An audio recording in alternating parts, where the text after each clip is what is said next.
থেকে মুক্তি পাওয়ার জন্য তৎকালীন এই বাংলাদেশে আমাদের মুক্তিযুদ্ধ একটি হয়েছিল। আমাদের সম্মানিত যোদ্ধারা যুদ্ধ করেছিল একটি স্বাধীন সার্বভৌমত্ব ভূখণ্ডের জন্য, যেখানে থাকতো না অর্থনৈতিক নিষ্পেষণ, থাকতো না শিক্ষার ক্ষেত্রে থাকতো না বৈষম্য, চাকরির ক্ষেত্রে থাকতো না বৈষম্য, থাকতো না কোনো দুর্নীতি, থাকতো না কোনো চুরি ডাকাতি রাহাজানি, থাকবে না কোনো নারী ধর্ষণ।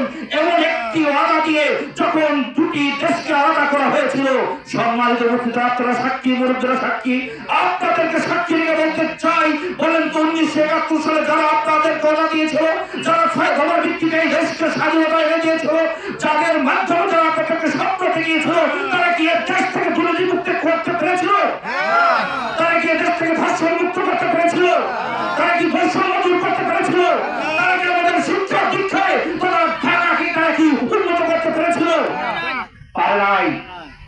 বরং রাতের অন্ধকারে রাত্রি নামলে দেশের মানুষের নাভিশ্বাস উঠে যেত, কারণ ডাকাতের ভয়ে দেশের মানুষ ঘুমাতে পারত না। শুধু তাই নয়, অর্থনীতিকে শোষণ করে নিয়ে তারা ভারতের তৈরি করা শুরু করে দিয়েছিল। তারা শুধু তাই নয়, এদেশের নারীদের ইজ্জত নিয়ে বাঁচা করতে হয়ে গিয়েছিল। তাদের পরিপ্রেক্ষিতে একটি পরিবর্তন হয়, সেই পরিবর্তন হতে হতে গেল 6 দফা, এরপরে আসলো 19 দফা।